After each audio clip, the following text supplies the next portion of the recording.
দিনে এসে অনেকেই দিনে চলে যায়। রাঙামাটিতে কিন্তু শতাধিকের উপরে বিভিন্ন টুরিস্ট স্পট রয়েছে।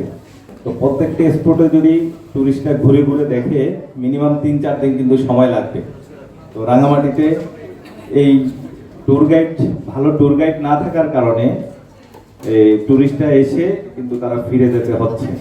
তো ট্যুর গাইড আমরা যেভাবে প্রশিক্ষণটি দিয়েছি, যে মানের প্রশিক্ষণ হয়েছে, এখানে ট্যুরিজম রাঙামাটি বিজ্ঞান ও প্রযুক্তি বিশ্ববিদ্যালয়ের ট্যুরিজম ডিপার্টমেন্টের প্রত্যেকজন শিক্ষকই এখানে ক্লাস নিয়েছেন। তো আশা করি যারা ট্যুর গাইড প্রশিক্ষণ নিয়েছে তাদের মাধ্যমে রাঙামাটিতে টুরিস্ট হিসেবে যারা আসবেন সেই আগের মতো মানে ফিরে যেতে হবে না, অন্তত এতটুকু আমি রাঙামাটিবাসীকে বলতে পারি। কারণ অত্যন্ত ভালো মানের আমরা ট্যুর গাইড প্রশিক্ষণটি দিয়েছি। তো আজকে আমাদের দিনব্যাপী অনেক আয়োজন ছিল, ম্যারাথন দৌড়, এবং এখানে রাঙামাটি ট্যুরিজমে যারা ভূমিকা রাখছেন সেই 3জনকে আমরা ক্রেস্ট প্রদান করেছি। এবং আজকে যারা প্রশিক্ষণ নিয়েছে তাদের আমরা আবার পরবর্তী ক্লাসও নিয়েছি, পরীক্ষা নিয়েছিলাম, তো তাদেরকেও আমরা সার্টিফিকেট দিয়েছি।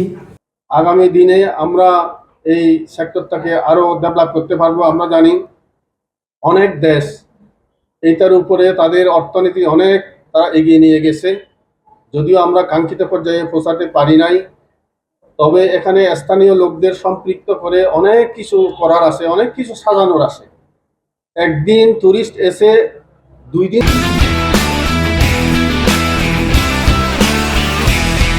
যে আমরা তাদের ধরে রাখবো এরকম উপকরণ এখনো নেই রাঙ্গামাটিতে। আমাদের অনেক কিছু করার আছে। এই যে সুবুলংয়ের পাহাড়গুলি আমরা যদি 2 দিন 3 দিন তাদেরকে যদি আটকে রাখার মতো ব্যবস্থা রাইট থাকতো, তাহলে আরো আমাদের এটা ইকোনমিটা ডেভেলপ হতো। ট্যুরিজম বিষয়টা এমন, যারা ভ্রমণে আসবে তারাও স্যাটিসফ্যাকশন তারা পাবে, আর আমাদের এই স্টেক হোল্ডার যারা ব্যবসা করবে তারাও সেবা দিয়ে তারাও সন্তুষ্ট হবে। 2 দিকেই সন্তুষ্টির মধ্যে যদি একটা ব্যালেন্স থাকে, তখনই আমি মনে করি ট্যুরিজমটা একটা কাঙ্ক্ষিত পর্যায়ে আমরা নিয়ে যেতে পারবো। আর কি হওয়া উচিত ছিল, এটা হতে পারতো, এটা নিয়ে নয়।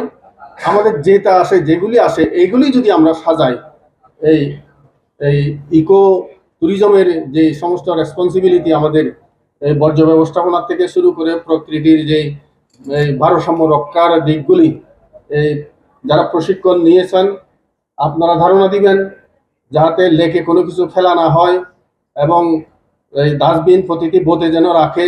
ঠিক একইভাবে রিসোর্ট মালিক তাদেরও এই ম্যানেজমেন্টটা অত্যন্ত জরুরি। বর্তমানে বিশ্বতা হচ্ছে আন্তর্জাতিক স্তরে অভিন্ন সংস্কৃতি তৈরির ক্ষেত্রে একটা প্রসারমান।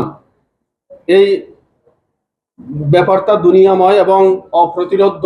আমরা যেন বাংলাদেশ যেন পিছনে না পড়ি, রাঙ্গামাটি যেন পিছনে না পড়ি।